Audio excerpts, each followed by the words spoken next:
दोस्तों, होली का त्यौहार मुख्य रूप से बुराई पर अच्छाई की जीत का प्रतीक है। ये त्यौहार फाल्गुन मास की पूर्णिमा को मनाया जाता है और उसके साथ कई पौराणिक कथाएं जुड़ी है। प्रहलाद और होलिका की कथा।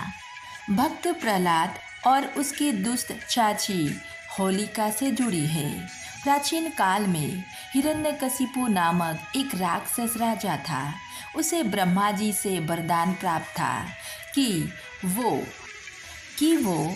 ना तो दिन में मरेगा, ना रात में, ना अंदर ना बाहर, ना किसी अस्त्र शस्त्र से, ना मनुष्य द्वारा, ना पशु द्वारा।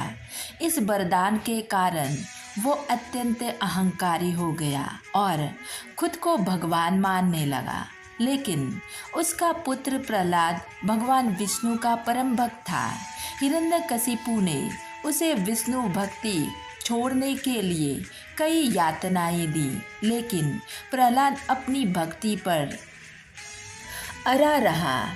अंततः हिरण्यकशिपु ने अपनी बहन होलिका से मदद मांगी, जिसे ये वरदान था कि अग्नि उसे जला नहीं सकती। उसने योजना बनाई कि वो प्रहलाद को अपनी गोद में लेकर जलती आग में बैठेंगे, जिससे प्रहलाद जल जाएगा और वो सुरक्षित रहेगी।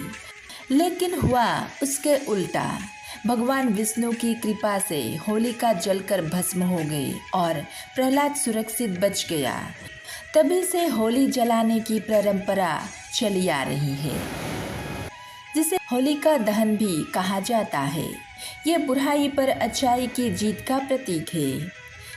कृष्ण और राधा की होली। भगवान कृष्ण और राधा की प्रेम कहानी भी होली से जुड़ी हुई है। कथा के अनुसार भगवान कृष्ण का रंग सांवला था और वो इस बात से चिंतित रहते थे कि राधा और अन्य गोपियाँ गोरी थी। माता यशोदा ने उन्हें सुझाव दिया कि वो राधा पर रंग लगा दे। कृष्ण ने राधा और गोपियों के साथ रंग खेला और तभी से रंगों की होली का परंपरा शुरू हुई। वृंदावन और बरसाना में आज भी होली की विशेष उत्सव मनाया जाता है, जिसे लूटमार होली भी कहा जाता है। कामदेव और शिवजी का कथा। एक अन्य पौराणिक कथा के अनुसार जब भगवान शिव माता पार्वती की तपस्या से ध्यान नहीं दे रहे थे, तो देवताओं ने कामदेव से शिव का ध्यान भंग करने को कहा। कामदेव ने अपने प्रेम वाण चलाया, जिससे शिव जी का ध्यान टूटा और वो क्रोधित होकर तीसरा नेत्र खोलकर कामदेव को भस्म कर दिया। लेकिन बाद में माता पार्वती और अन्य देवताओं की प्रार्थना से शिव जी ने कामदेव को पुनर्जीवित किया। इसी कारण होली को प्रेम और आनंद का त्योहार भी कहा जाता है। दोस्तों, बुराई पर अच्छाई की जीत होलिका दहन हमें सिखाती है कि अहंकार और अन्याय का अंत निश्चित है। रंगों का उत्सव ये प्रेम, खुशी और मेल मिलाप का पर्व है, जिससे सभी लोग भेदभाव भूलकर एक दूसरे को रंग लगाते हैं। कृष्ण लीला की याद।